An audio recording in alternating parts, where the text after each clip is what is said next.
Hi friends, how are you? I felt like I should start the videos in my little grow room and show you the progress of what I'm growing, and then we can go outside. So I'll only spend a few minutes on this, but I do want to give you an update and show you everything that's coming along. I'm so proud of myself this year. I would say I'm having like my best seed growing year so far. Everything's just been going really well and growing really well, and I'm really just very organized. I try and keep all the same plants together, because as in this case, I have some of a different variety of a plant germinating earlier, and I'll probably have to pop these out because they're in the same tray. So I try and kind of group the same plants together typically. This is the one case where I didn't. Um, anyway, these are heavenly blue morning glories, which I absolutely love. I grow these every single year. I've grown these since I was little at my mom's house. They remind me of my mom. The heavenly blue are sterile and don't self-seed. I wish they did. I plant them every year. So it's not like your old-fashioned varieties like your Grandpa Ott's. These are going to put out a really large plant from one vine. Last year I planted one at one of my obelisks and it swallowed the entire thing up. And these bloom later in the summer and, heading into fall. So unless you want a lot of leafy green showing for months, think about where you want to plant something like that, because it's going to be just that for a good portion of the season. The leaves are very pretty and heart-shaped, so I didn't mind, but it really was just, I was getting impatient with waiting. And then I have in here the cup and saucer vine. Those take a long time for me.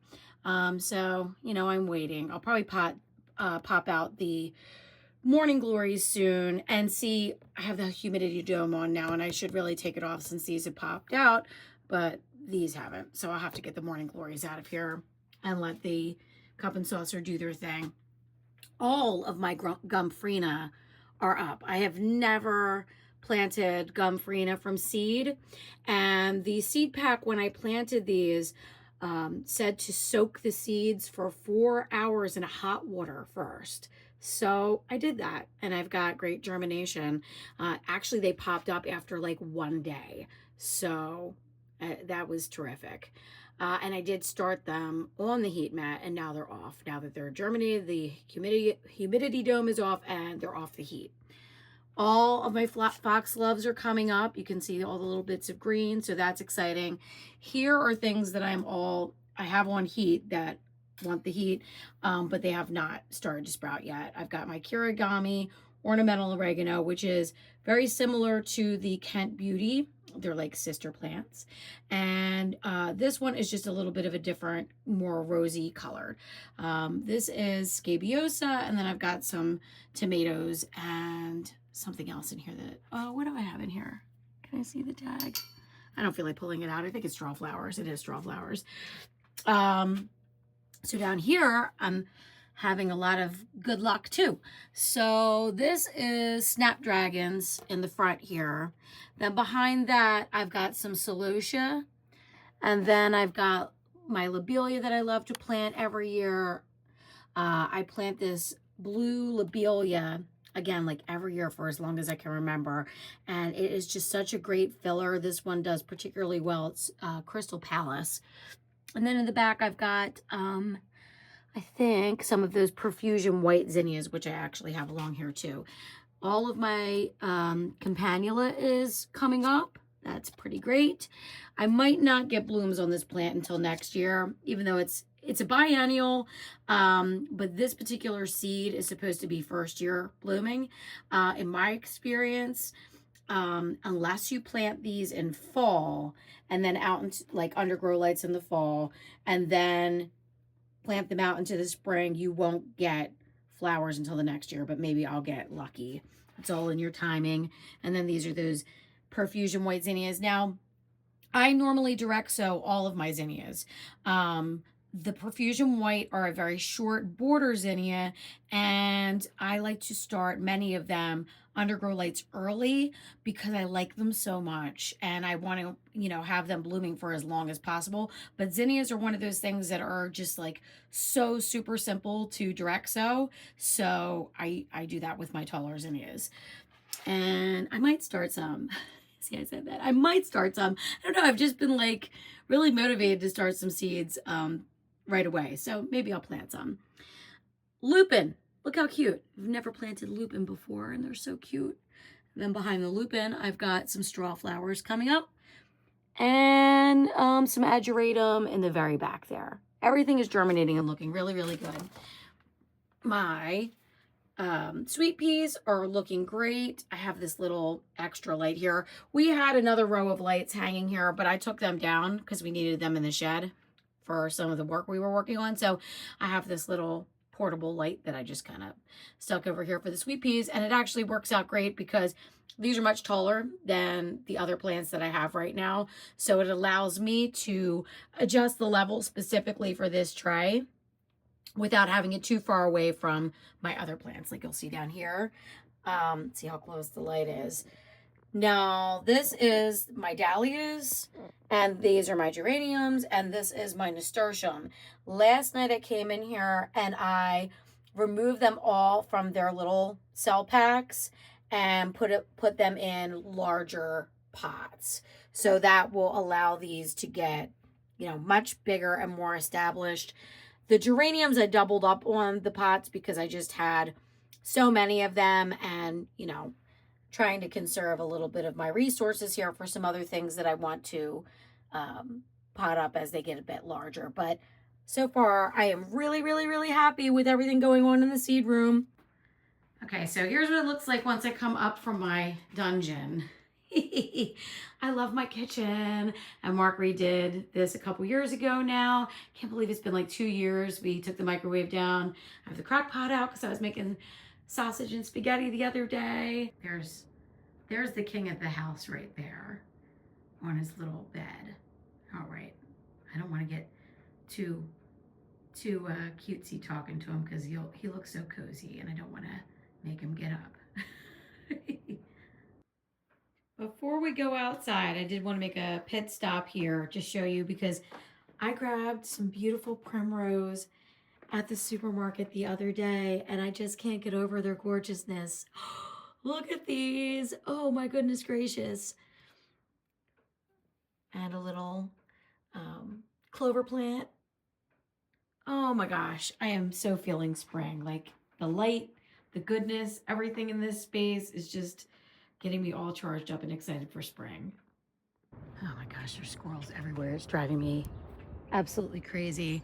Okay, so starting in this area, which I really want to give a lot of attention to. Why am I so zoomed in? Hold on. There we go. That is much better. Starting in this area, which I really want to give a lot of attention to, just want to talk about a couple little things that I have going on. Look how the light is changing, right? You can hear spring is coming. I'm so excited. So I've always struggled with this area, and therefore I've really not even planted this area up. There's a lot of gravel in here I gotta kind of sift out, but this year I'm getting my act together. One thing, I kind of have gone back and forth about what I want to plant over here, and I feel like if I have boxwoods here, I need to have boxwoods here. So I planted these last year, but I'm kind of rearranging them a little bit.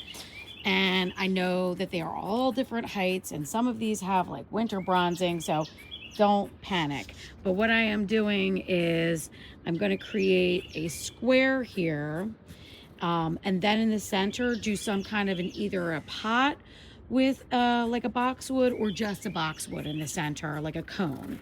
But then I'll keep this as a low hedge, like really low, all connected, just like a nice little square there. I need to move that. That is a oak leaf hydrangea, and it's not. Now that I have this whole scheme going on, I need to move that. I'm probably going to move it maybe in like the back behind the greenhouse because it's kind of, shady-ish there, and I think it would look really pretty back there, kind of maybe in front of my maple tree. But I'm going to do the same thing here. I just need to work it all out. Tons of soil here right now because I had some raised beds over here on the side, which was the boys' quote unquote secret garden several years ago when they used to kind of play back there and mess around in the raised beds. They don't now. And also, we have snake issues, black rat snakes that kind of slink along here. So it was like in our best interest to remove these raised beds because they were smashed right up against the fence, leaving just like the perfect habitat with leaf litter kind of accumulating between the fence and the raised bed. And last year, I see rat snakes every season, and they won't hurt you. They will get your blood pumping and scare the crap out of you if you're me. So I don't like to see them, and I will scream like a little girl and run in the house if I see one. But last year I saw one, and it was slinking across the raised beds, which were over here. And I was like, okay, let's get the snake den out of here. So Mark dismantled those, and then we took all the soil that was there and raked it here. Of course, there was like old things that were planted in there and roots and stuff. So I need to get all through this and rake it out because it's perfectly good soil. It was raised bed mix, and I had some twigs and things that were decomposing in the bottom that have all broken down over these years now. The fence. Oh, I had quite a few people tell me that they like the white fence. I like the white fence too. And quite honestly, I'm definitely keeping the white fence, but it's just, you know, we're going to connect and make it more enclosed. I don't think I'm going to keep this style. Mark and I were looking at some photos, and I think he's just going to build a picket fence from scratch. That way it is exactly the style I want, exactly the dimensions I want, and you know, it'll be, you know, custom. He built this lovely pergola last year, and he is very handy with woodworking, so I might as well take advantage of that, right? If he's willing and able and raising his hand to do it, I will accept. If I were to get these panels and just add on to it, oh, hi bunny. Oh, it's that time of year. See all these leaves in here? All of these I absolutely left, and I think that there may be baby bunnies in here. I have not disturbed this area, and I won't be for quite a while, so they can have at it. There he is. Hey bunny. Hi. Hello. Okay, so if we were to get more of these panels and extend it, that would not be right for me, because like aesthetically, as far as like evenness, symmetry, I could not have the fence post break here and then do a little return and a little return, because it would look weird from the front, right? I want it to be either a long run with no break, which probably be like an end post and an end post and no break, since it's such a short spans, or you would want the break and the post to be right in the middle of the panel. So he's gonna make me something. It'll be very similar to this. I want a pointy picket. I don't love the dog ear picket so much. Like I said, we put these up last year, and we did it just to kind of see. They were affordable and easy to install, no concrete or anything like that. So I'll take these two fence panels out, and I'll try and sell them on Facebook Marketplace. Yes, I will. There is no shame in that, and I'm sure someone would love to have them. But if you can imagine having that little area closed off, and then over here, the same thing, have it return around and go back to the corner of the greenhouse. It would kind of it would finish it off and make it look more purposeful and less floating.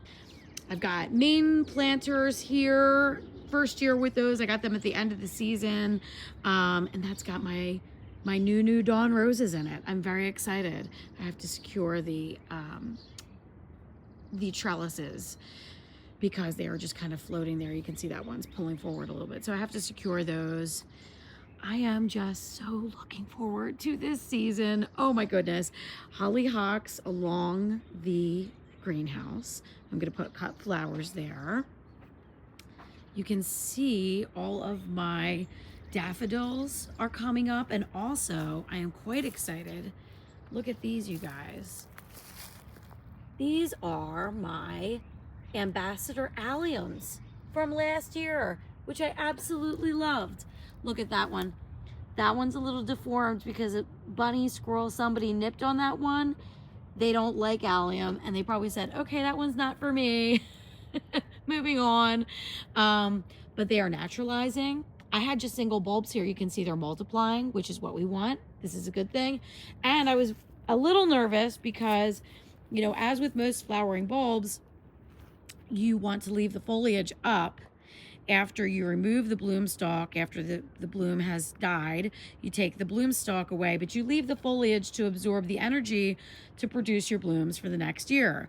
Well, Ambassador allium foliage is ugly. It is not good looking. It is something you don't want to look at. If you could hide it with other plants, absolutely do that. The thing here is most of my plants are more like later blooming, so I'm left seeing this ratty allium foliage. I cut that stuff back real early just to let you know.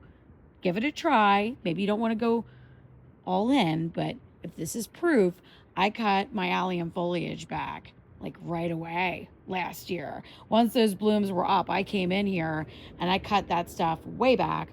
And I think it might have been Sarah Raven, a gardener I really trust, someone like Sarah Raven, and I think it was her, said you can cut the allium foliage and it won't cause a problem. So that's what I did, and it seems to be okay. Birdhouse posts over there. Birdhouse is going to go inside this picket area. Yeah, I'm just like itching to get out here. It's going to go up to, I think, 60 today. I think 60 today. Yeah, that's it. That's it. That's my little update. I love to give you guys updates and show you what's going on, because if I wait too long, then I've already done all these things and it's just like, oh my God, what happened? She did all these things and she didn't tell us what she was doing. So I hope you find these little updates interesting. And once it warms up a bit, I want to get out and show you, honestly, like planting some things, show you, highlight some shrubs and things that I am planting and interested in, and like actually talk about the individual plants, why I'm planting them, you know, gardening, all that kind of stuff. All right, I will talk to you all very soon next week, and I hope you're doing great and excited for spring. Yay!